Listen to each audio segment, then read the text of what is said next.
रोली तिवारी, पिता कमलेश तिवारी, निवासी ग्वालियर से। कहीं बैठे हो तो हाथ हिला सकते, कहीं बैठे हो तो हाथ हिलाएं। रोली तिवारी, पिता कमलेश तिवारी, निवासी ग्वालियर। जिनको पत्र पढ़ना है हमारे साथ में एलईडी पर, आस्था चैनल पर, टीवी के माध्यम से पत्र पढ़ सकते हैं। आप ही हैं, हाथ हिला दो एक बार। हाँ, दोनों हाथ ऐसे हिलाओ एक बार। ठीक है, ठीक है। रोली तिवारी, पिता कमलेश तिवारी, निवासी ग्वालियर। गुरुदेव, मेरी भाभी 2020 से अचानक बीमार हुई, जिससे उनके सीने में दर्द हुआ। दिखाया तो सीने के अंदर एक गांठ, चेस्ट में गांठ हुई। उस गांठ को निकाला गया, पथ निकालकर उस गांठ की जांच कराने के लिए बाहर भेजा गया। जब गांठ की जांच करने के लिए बाहर भेजा, तब उस जांच में आया कि मेरी भाभी को बड़ी बीमारी हो गई, कैंसर जैसा रोग हो गया। डॉक्टर ने ऑपरेशन का बोल दिया। हमने ऑपरेशन भी करवाया, और ऑपरेशन कराने के बाद वो बीमारी और फैलती चली गई, आराम लगना बंद हो गया। भाभी बिस्तर पे पड़ गई, खा नहीं पाती, पी नहीं पाती, बहुत बीमार रहती। तब हमने, किसी ने कहा, रोज एक हमारी पड़ोसन शिव जी को जल चढ़ाने जाती है, हमने उसके कहने पर पशुपतिनाथ का व्रत किया, पर भाभी को कोई आराम नहीं मिल पाया। दूसरी बार हमने फिर पशुपति व्रत किया। पशुपति व्रत करते करते हमने भाभी को शंकर जी पे चढ़ा हुआ जल देना प्रारंभ करा। जैसे ही शिव जी पर चढ़ाया हुआ जल देना प्रारंभ करा, तीसरा पशुपति व्रत हुआ गुरुदेव, जो 2020 से पलंग पर पड़ी थी, एक अंश भी हिल नहीं सकती थी, उठ नहीं सकती थी, चल नहीं सकती थी, खा नहीं सकती थी। हम बाबा का क्या गुणगान करें गुरुदेव। बाबा बाबा है। हमने शिव जी पर जल चढ़ाकर उसको देना प्रारंभ करा, और एक बेलपत्री उसको देना चालू करी। बाबा की कृपा से उसकी रिपोर्ट भी नॉर्मल आई, और 16 अगस्त से उसने चलना फिरना बाबा की कृपा से चालू कर दिया। अब उसको आराम है बाबू। हाथ हिलाइए एक बार, दोनों हाथ। हर हर महादेव। देखिए गुरुदेव, डॉक्टर ने भी कह दिया इसका रोग समाप्त हो रहा, और बाबा की कृपा होना प्रारंभ हुई। ये शिव तत्व है। आपका विश्वास, आपका भरोसा, आपकी दृढ़ता, आप जिस विश्वास से, जिस भरोसे से शंकर भगवान को जल चढ़ाते हो, शिव उस जल को अमृत तत्व में परिवर्तित कर। खाली न जाता कोई दर से तुम्हारे, खाली न जाता कोई दर से तुम्हारे, मैं भी खड़ा हूँ नन्ही बाहें अपने हृदय लगा लो, गिरा जा रहा उठा भोले अपने दर, अब तो न टालो, गिरी जा रही हो, उठा वो कृपा जब करता है। अभी हमने कहा कि महाराज जी कथा करवाए, गुरु बाबा की कृपा हुई, यजमान पर कृपा हुई, कथा हुई, दद्रवा धाम सरकार के पावन चरणों में कथा का लाभ ले रहे हैं। हम इतना जरूर कहेंगे, अगर बालाजी ने, हनुमान जी ने तुमको यहाँ कथा सुनने के लिए बुलाया है शिव जी की, तो खाली तो नहीं जाओगे, ये झोली भरी तो हो जाएगी निश्चित है। बोल बम का नारा है, आप उसके भरोसे पर आए, उसके विश्वास।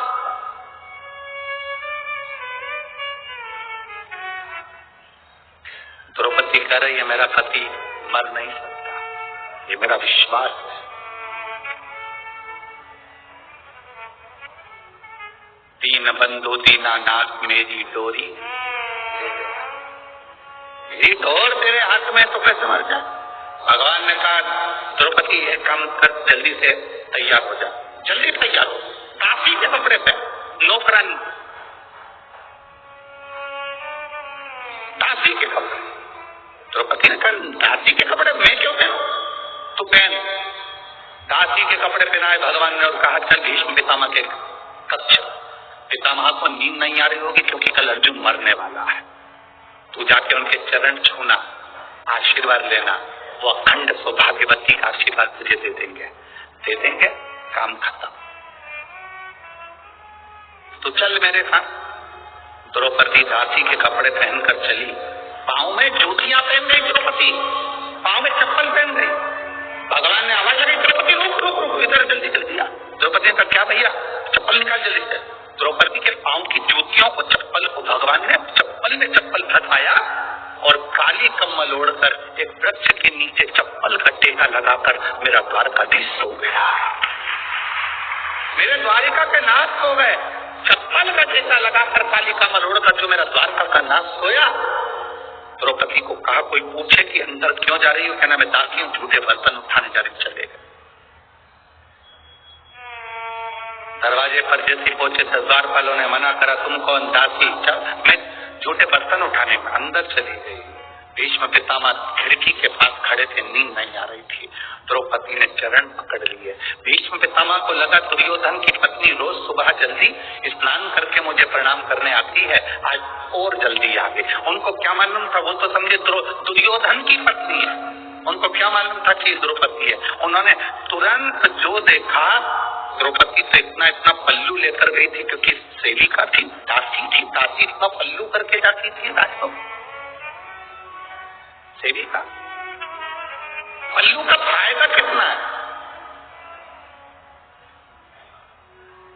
माताएं 2 बार पल्लू करती है, एक बार शादी कर आती है तब इतना पल्लू रखती है क्योंकि मुंह दिखाई होती है तो सोने की रकम मिलती है,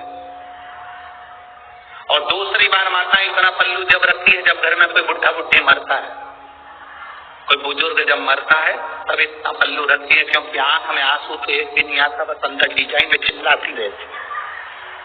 अब बोले तो बोले, पहले था पल्लू का नियम इतना, धीरे धीरे यहाँ आया, फिर यहाँ,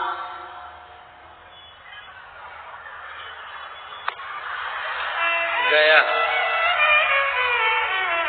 अब तो वो लाइन आती है ना, देख के रह जाओगे, बस अब पल्लू दिखता ही नहीं, अब तो नजर आ रही।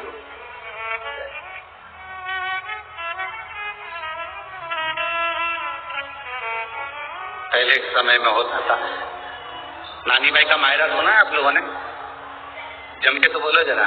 नानी बाई के मायरे में नरसिंह मेहता की दादी मर गई थी और नरसिंह मेहता की बड़ी भाभी इतनी चिढ़ती थी अपनी दादी सास से और नरसिंह मेहता से कि उनको धक्के मारकर बाहर निकालने को तैयार हो। तो नरसिंह मेहता की पत्नी और नरसिंह मेहता की भाभी दोनों रो रही थी। पहले नरसिंह मेहता की भाभी रोई, दादी सास से गले लगकर इतना पल्लू करकर। तो नरसिंह मेहता की पत्नी को लगा कि मेरी दीदी आज तक सास के सामने पल्लू यहाँ रखी, सास मरी तो पल्लू यहाँ रखी, और इतनी चिपक चिपक के रो रही है, पहली बार इतना रो रही है सास के लिए। हमेशा गाली देती थी तो करिया मर जाए तो अच्छा, और आज गले लग लग के रो रही है। देवरानी को समझ में नहीं आया कि जेठानी इतना क्यों रो रही है। थोड़ी देर बाद जेठानी रोते रोते उठ गई और उठते से देवरानी से बोली अब तू रो ले, और जेठानी चली गई अंदर। जब देवरानी रोने बैठी तब समझ में आया कि जेठानी इतनी चिपक के क्यों रो रही थी। सास के कान में यहाँ पे सोने की मूर्तियां थी, तो दांत से कतर रही थी, और दांत से कतर के उसको मुंह में भर लिया और मटके में ले जाके डाल कर कहा जल्दी ले जाओ, जल्दी। अब कह रही है ले जाओ। वावारी दुनिया मतलब की दुनिया में किसी कौन किसका, कौन किसका। अरे आप सबको ददरुआ धाम वाले महाराज जी को धन्यवाद देना चाहिए जो हर साल कुछ ना कुछ अच्छा आयोजन कराकर आपका जीवन का कल्याण कर दे प्रति वर्ष। और हमें तो सुनने को मिला 27 साल से लगातार चल रहा है। ये प्रभु कृपा नहीं तो और क्या है? ये दया नहीं तो और क्या है?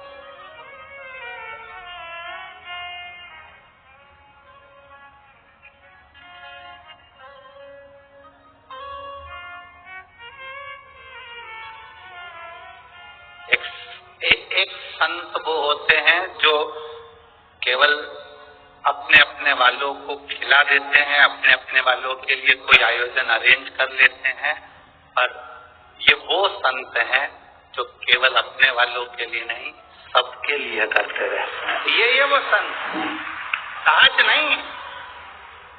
संत का जो स्वभाव होता है वो यही होना चाहिए। निर्मल मन सोमोहि निर्मल।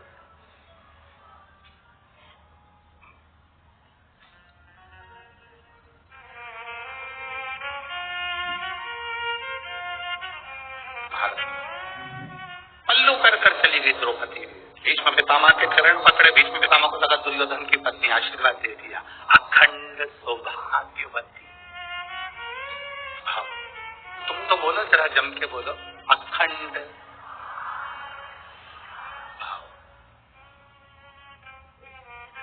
फिर से बोलो, हाथ उठा के तो बोलो, हाथ उठा के। अखंड सौभाग्यवती। फिर से बोलो।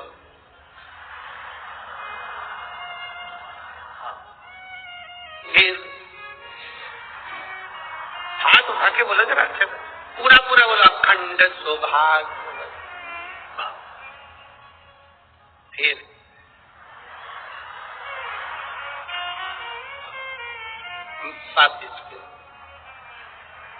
हम तुमसे बुलवा कर इसलिए देख रहे हैं क्योंकि सुदामा जी द्वारका गए थे और जब उन्होंने द्वारकाधीश ने सुदामा जी से कहा था, देखो तुम्हारी बहुएं तुम्हें प्रणाम करने के लिए आएंगे, तुम्हारी सब घर की मेरी जितनी पत्नियां हैं सब प्रणाम करने आएगी, तुम आशीर्वाद देना।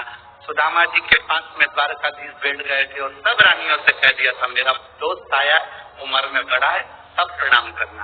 एक एक रानी आना लाइन से, आशीर्वाद देके जाना। सब लाइन आती रही। इसलिए हम प्रैक्टिकल कर रहे हैं कि उन्होंने 16,108 बार कैसे दिया होगा। अभी कितनी बार दिया तुमने? 4 बार। चालू हो जाओ 16,108। चालू करो, हाथ उठाकर। अखंड सौभाग्य। 5 6 हाथ पूरा उठाओ। 7 8 9 10।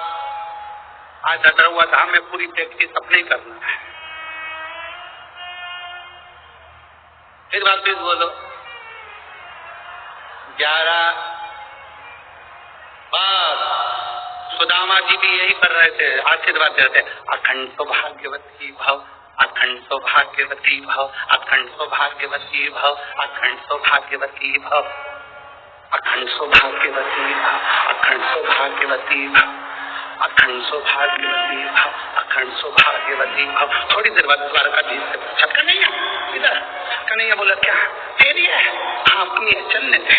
अखंड सौभाग्यवती भव, अखंड सौभाग्यवती भव। 60-70 निकल गए। कन्हैया ये भी तेरी है? हाँ अपनी है। सौभाग्यवती भव। अखंड गायब हो गया। सौभाग्यवती भव, सौभाग्यवती भव, सौभाग्यवती भव, सौभाग्य। कन्हैया 200 और निकल गए। ये भी तेरी है? हाँ चलने दे। भाव भाव भाव भाव। कन्हैया ये भी तेरी है? हाँ कितनी है? 16,108। कन्हैया सुदामा जी बोले, मुझे मेरे घर छोड़िया, मेरी पत्नी को अखंड सौभाग्यवती का आशीर्वाद की जरूरत पड़ जाएगी, छोड़िया, मैं नहीं दे सकता। कन्हैया बोले, अभी तो तेरी बहुएं आई हैं, इसके बाद इनके बच्चे आएंगे। तो कन्हैया ने जैसे ही कहा तो सुदामा जी ने पूछा कितने बच्चे हैं? भगवान कृष्ण बोले शंकर जी की कृपा से एक एक रानी से 11-11, 10 छोरा, 1 छोरी, 1,77,000, 186। सुदामा जी सिंहासन से नीचे गिर गए। रहने दादा पूरा जिला यहीं बसा लिया, मेरे घर छोड़ दिया। तुम पूरी सुदामा जी की कथा देखना। सुदामा जी जैसे आए थे वैसे और डंडा टेक के गए, दे गए। लोग कह रहे थे कि भगवान द्वारकाधीश ने 3 लोग का राज्य दिया, कोई द्वारकाधीश से पूछे सुदामा ने क्या क्या दिया, क्या नहीं दिया। अब भीष्म पितामह ने कह दिया, क्या बोले भीष्म पितामह द्रौपदी को? बोलो जम के बोलो, हम तुमसे थाली खिलवाएंगे, बोलो जम के। अखंड सौभाग्यवती भाव जैसे ही कहा भीष्म पितामह ने, द्रौपदी ने अपना पल्लू ऊंचा करा। जैसे ऊंचा करा तो भीष्म पितामह ने कहा, द्रौपदी तू?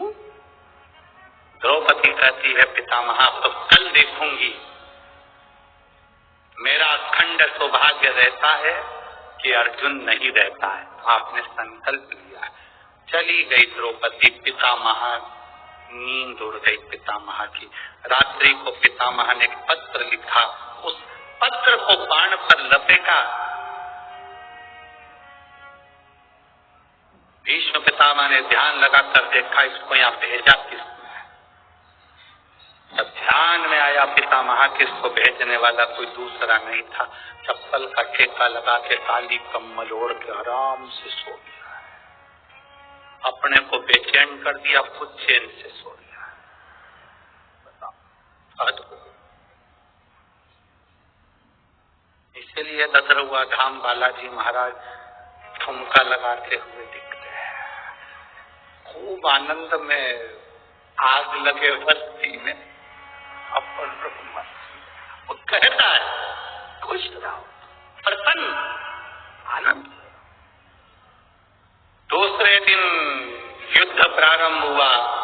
द्वारकाधीश हंस रहे थे, मुस्कुरा रहे थे, क्योंकि आज भीष्म की हालत क्या है। भीष्म पितामह देखे कि द्वारकाधीश हंस रहे हैं, उन्होंने बाण छोड़ दिया। वो बाण द्वारकाधीश के चरणों में गया।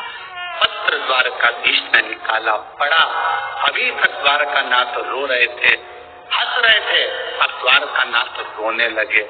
जैसे रोए तो गुप्त रूप से रुक्मणी, सत्यभामा, जामवंती, कालिंदी, मित्रगंधा, लक्ष्मणा सब आ गई। प्रभु आप रो रहे हो क्यों? भगवान ने पत्र दिया।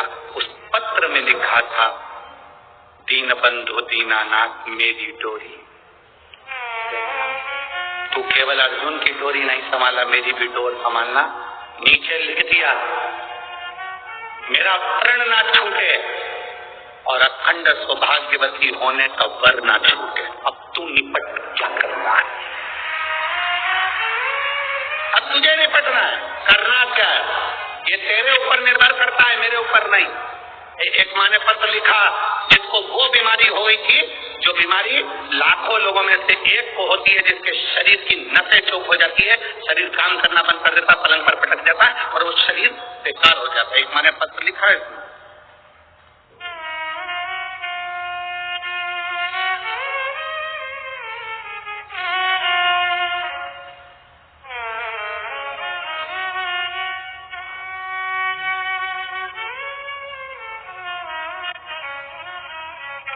शंभो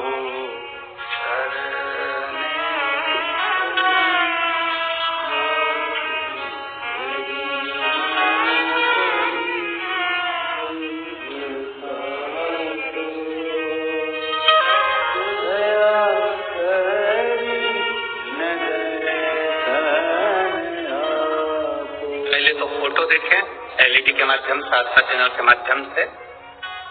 ये फोटो जो वेंटिलेटर पर पड़ा हुआ जी, उसका आप लोग चैनल के माध्यम से देख सकते हैं। मेरा नाम मीराबाई है, मैं पीटो पार्क ग्वालियर में रहती हूँ। कहीं बैठी हूँ, कहा दिला सकती हूँ।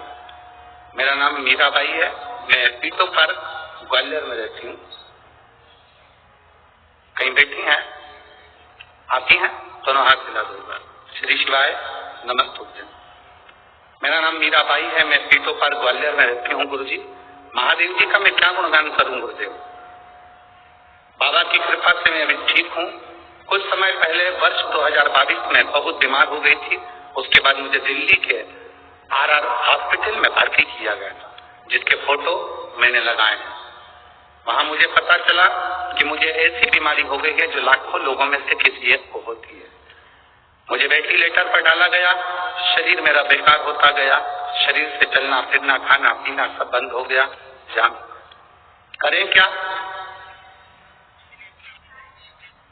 बाबा से प्रार्थना करी। किसी ने कहा शिव पर जल चढ़ा। शंकर पर चढ़ाया हुआ जल शरीर पर लगाते एक बेलपत्र मेरे पलंग के पास रख देते। बाबा का मैं क्या गुणगान करूं गुरुदेव। आज बाबा की कृपा से बचकर मैं यहाँ खड़े हूँ। ये शिव की कृपा है, शंकर की दया है। अब ठीक है बाबू, हाथ चलाओ एक बार। हर हर महादेव। देखिए शिव कृपा इसी को कहते हैं। शंकर की उदारता, ये शिव की करुणा के बिना आप उसके भरोसे पर जी रहे हैं, उसके सहारे जी रहे हैं। आपने कह दिया मेरे जीवन की डोर अब तेरे हाथ में, मतलब अब वो समान है, अब उसके ऊपर निर्भर कर।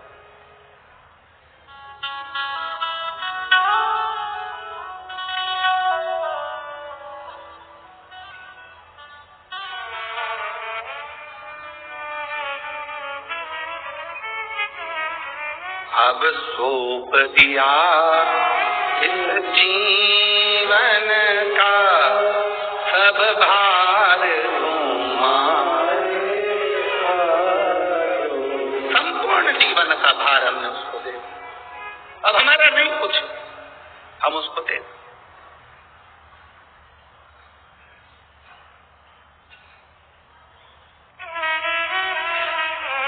आप आए जरूर हो।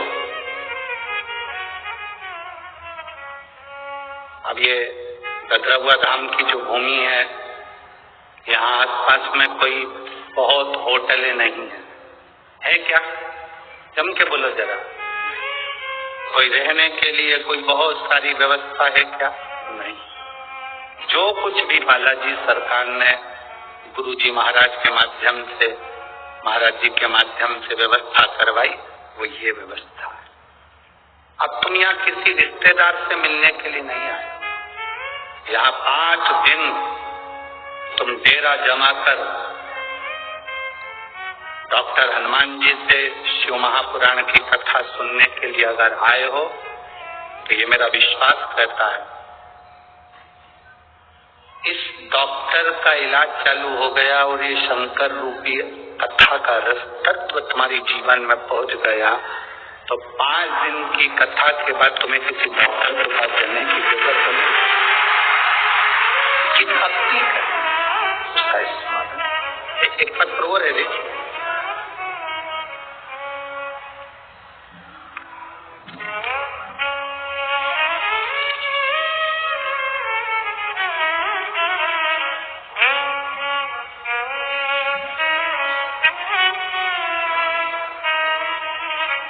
मेरा बेटा दिलीप जी त्रिपाठी, DD नगर ग्वालियर। कहीं बैठे हैं? आप ही हैं? दोनों हाथ हिलाओ एक बार। श्री शिवाय नमस्ते। मैं दिलीप जी त्रिपाठी, DD नगर ग्वालियर से हूँ। मेरा मोबाइल नंबर ये है। मेरा बेटा प्रेरित को 2020 में ब्रेन हेमरेज हुआ था। बाबा की कृपा से भूतेश्वर महादेव का जैसा जैसा आपने अभिषेक पूजन का वर्णन किया वैसा करा। दिल्ली एम्स में उसको भर्ती करा गया। बहुत ज्यादा हालत खराब हो गई। तब शंकर को जल चढ़ाना, अभिषेक करना, पूजन करना, बाबा के भरोसे रहना। गुरुजी आप कहते हो शिव के भरोसे रहो, बाबा के भरोसे रहे। इसलिए बाबा की कृपा से मेरा बेटा ठीक होकर आ गया और बाबा की कृपा से हम यहाँ नमन करने के लिए, प्रणाम करने के लिए एक बार दोनों हाथ हिलाकर हर हर महादेव। बैठिए। शिव तत्व की प्राप्ति इसी को है। आपका भरोसा जितना दृढ़ होगा, भगवान की प्राप्ति उतनी सरलता से, उतनी सहजता से।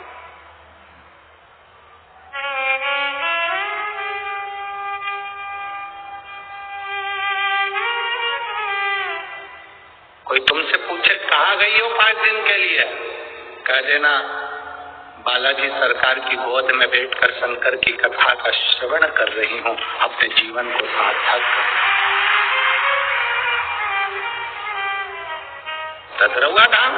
हाँ, मैं जंगल में तो कहना जंगल में तो मोर नाचता है, बालाजी सरकार भी इसी जंगल में बैठकर नाच कर दुनिया का कल्याण कर देते इस जंगल। हाँ, उसकी प्राप्ति हो। वेंद्र दादा यही बैठो और ढोलक पीट पीट के हरिओम में मेरा भोला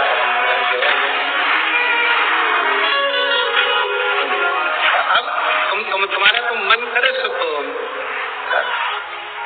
कहाँ जाना, बस यहीं बैठे भजन करा, स्मरण करा, कीर्तन करा, मंत्र जाप करा, नाम जाप करा, 5 दिन तक जपते रहे उसका नाम श्री शिवाय नमस्तुभ्यम बोलते रहे और अपने जीवन को सार्थक बनाते रहे। इससे बढ़कर सुख क्या है,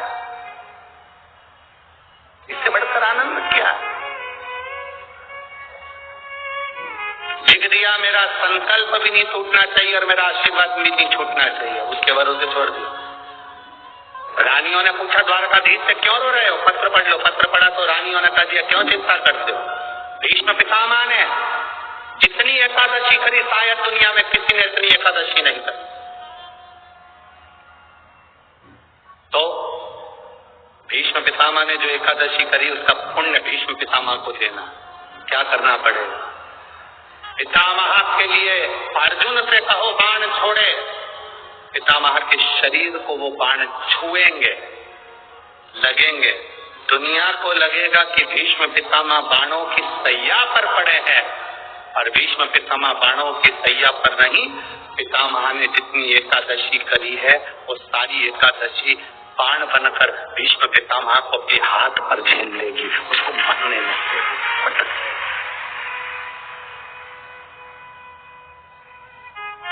जिसको इतने सारे बाण चुभे हो उसको कितना कष्ट होगा, पर भीष्म पितामह का पूरा शरीर देखो, पूरी कथा देखो, भीष्म पितामह की महाभारत को उठाकर एक एक पर्व को पढ़कर देखना, उसमें भीष्म पितामह बड़े आनंद से बाणों की सैया पर पड़े। द्वारकाधीश पूछ रहे हैं मरते क्यों नहीं हो, दर्द नहीं हो रहा, कष्ट नहीं हो रहा। भीष्म पितामह कह रहे हैं मुझे तो लगता ही नहीं कि मैं बाणों की सैया पर हूँ, मुझे तो लगता है जैसे मैं मेरी माँ की गोद में सोया हुआ हूँ, मेरी माँ की गोद में। एकादशी ने भीष्म पितामह को झेल कर रखा था। एकादशी शिव कथा कह रही, कोई चिढ़ रहा है चिढ़ने दो, कोई अपशब्द कह रहा है कहने दो, कोई आड़ा टेढ़ा कह रहा है कहने दो, कोई कुछ भी बोले तुम्हें मतलब नहीं। देवराज नाम का ब्राह्मण अपशब्द कह रहा, चिढ़ रहा,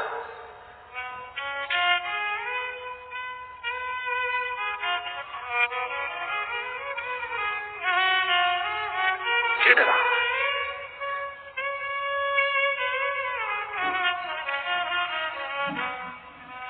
एक बात कई लोग प्रश्न करते हैं, गुरुजी आप कहते हो कि हनुमान जी महाराज शंकर भगवान का एक अंश स्वरूप है, एक अंश। पूरी शिव महापुराण की कथा को उठाकर देखिए, स्कंद पुराण को, मत्स्य पुराण को, कूर्म पुराण को उठाकर देखिए। एक बाणासुर का चरित्र और एक श्री हनुमान जी महाराज का चरित्र बहुत सुंदर सुंदर। शिव का एक अंश माता अंजना के तप साधना से शिव की प्रागट्यता और शंकर भगवान की प्रागट्यता से शंकर का स्वरूप प्रकट हुआ। इसीलिए तो कहते हैं शंकर सुमन केसरी।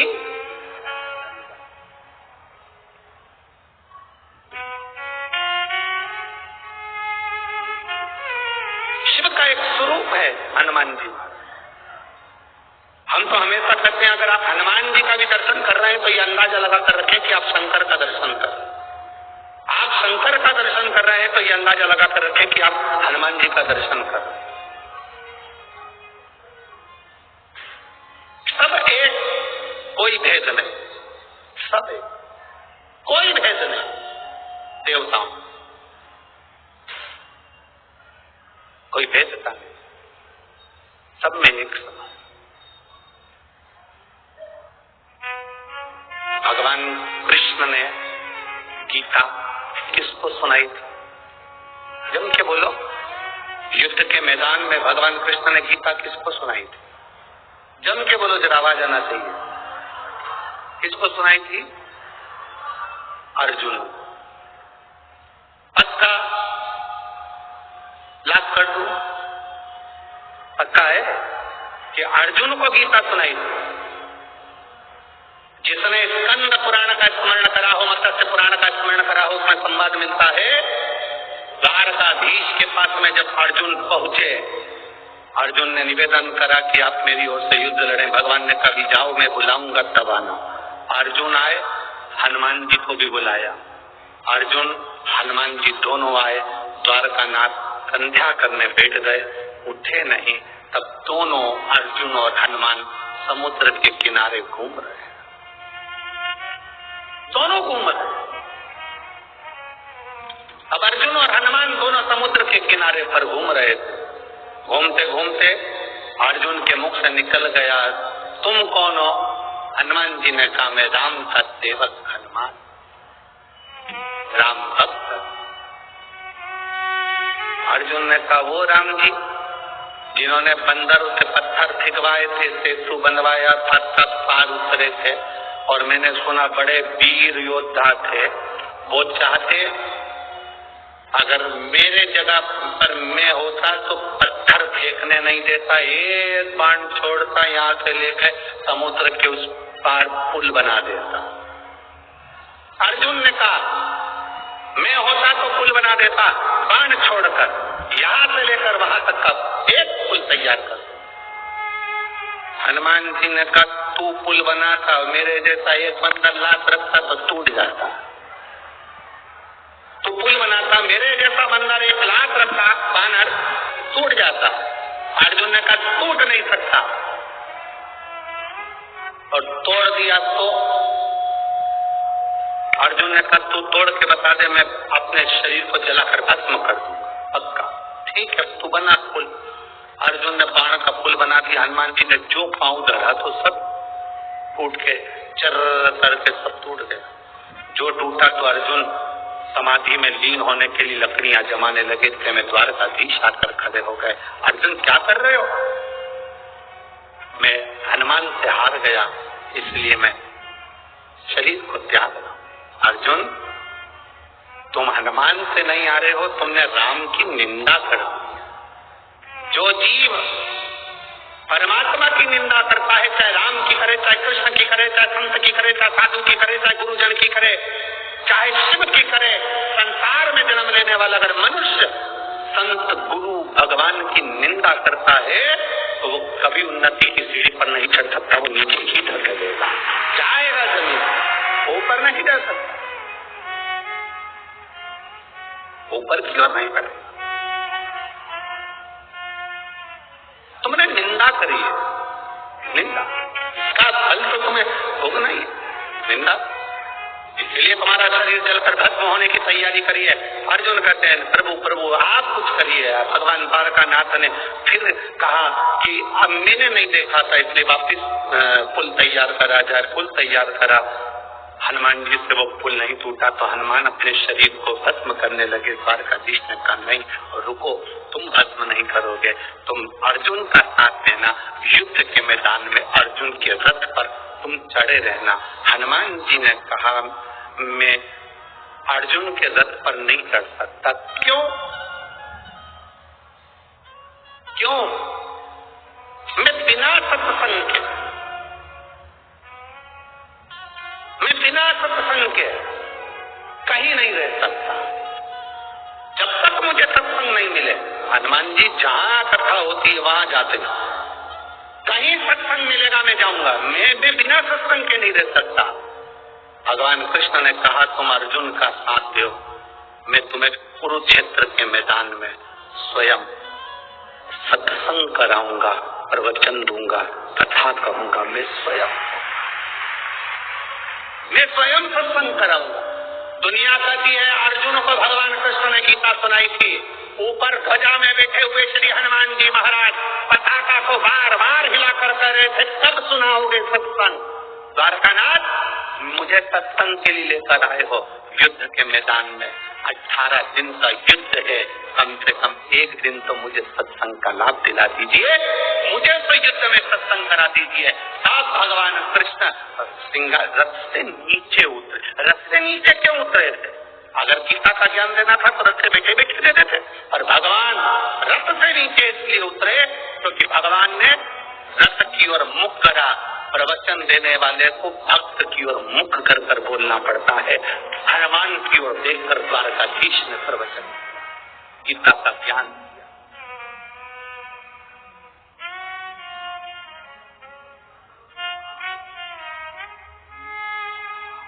शंकर सुमन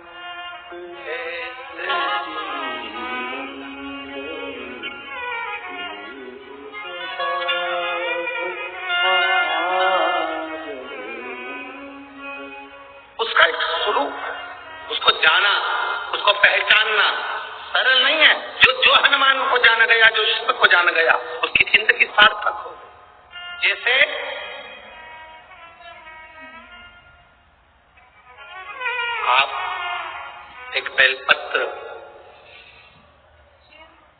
आप एक बेलपत्र, कि ये दो जो पत्तियां होती हैं, जरा ध्यान देंगे, ये दो जो पत्ती नीचे की रहती है, बेलपत्र आगे का भाग एक बेलपत्र, और नीचे की जो ये दो पत्तियां होती हैं, इन दो पत्तियों के ऊपर एक एक शमी पत्र। ये दो जो पत्तियां हैं, इन पत्तियों के ऊपर एक एक शमी पत्र और लाल चंदन, ये रखकर कितना भी रोगीला व्यक्ति हो, रोग से ग्रसित व्यक्ति हो, जिंदगी में कितना ही दुख पड़ रहा हो, बेलपत्र की ये दोनों पत्ती, जिसके ऊपर शमी पत्र रखकर, लाल चंदन रखकर, श्री हनुमान जी महाराज और हनुमान जी महाराज के तीसरे नंबर के भाई श्री गतिमान जी। हनुमान जी कितने भाई हैं? 6। उसमें हनुमान, रतिमान, प्रतिमान, मतिमान, गतिमान, तो जो नीचे के क्रम में आते हैं श्री गतिमान जी, उन गतिमान जी और हनुमान जी का नाम लेकर जो शिवलिंग के ऊपर समर्पित कर देता है, रोग का निवारण होता ही है, रोग मुक्ति होती है। एक पत्र है, देखिए उस पत्र को स्मरण करें।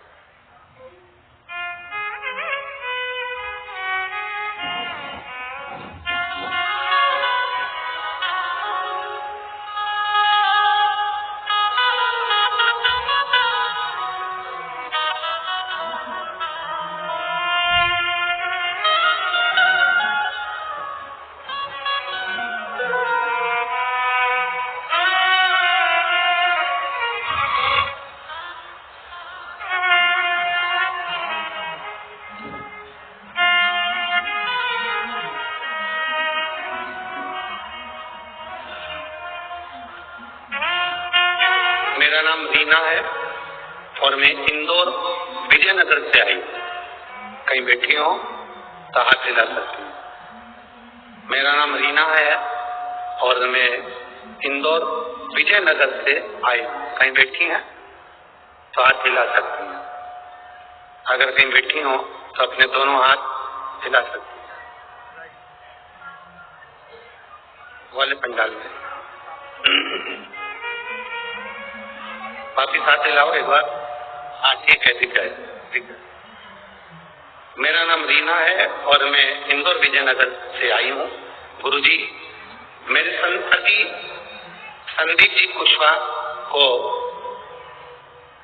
आज से साल भर पहले कैंसर हुआ था, जिनका इलाज करवाया था और कोई आराम नहीं पड़ा था। डॉक्टर ने ऑपरेशन का कह दिया था, लेकिन गुरुजी जब भी हॉस्पिटल जाते कुंडकेश्वर महादेव से प्रार्थना कर कर जाते। बेलपत्र, शमी पत्र का प्रयोग जो आपने कहा वो हम कर कर जाते। बाबा का मैं क्या गुणगान करूं गुरुदेव। हर बार ऑपरेशन के लिए जाते और ऑपरेशन के लिए डॉक्टर मना कर देता, थोड़ा रुको उसके बाद करेंगे।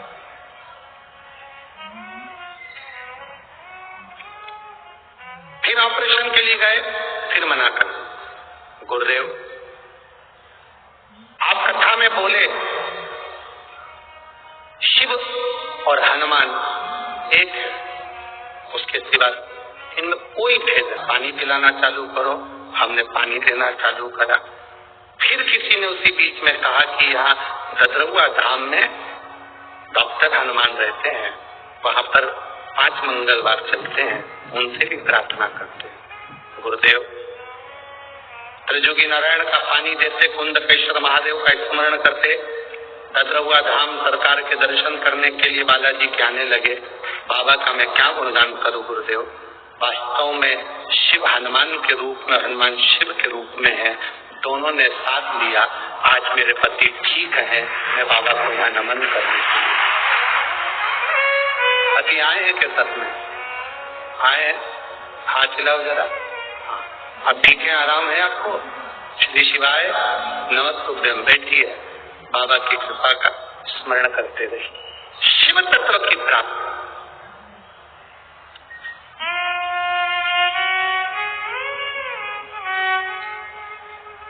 और उसके सहारे जी रहे हैं तो उसका फल मिलेगा।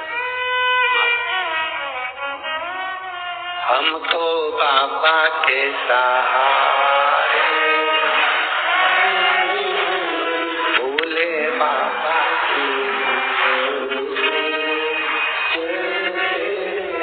भोले बाबा के भरोसे चलते हैं, भोले बाबा के भरोसे चलते, डमरू वाले के भरोसे चलते हैं, डमरू वाले के भरोसे चलते, हम तो बाबा के भरोसे चलते हैं, हम तो बाबा के भरोसे चलते, डमरू वाले के भरोसे चलते हैं, डमरू वाले के भरोसे चलते, काशी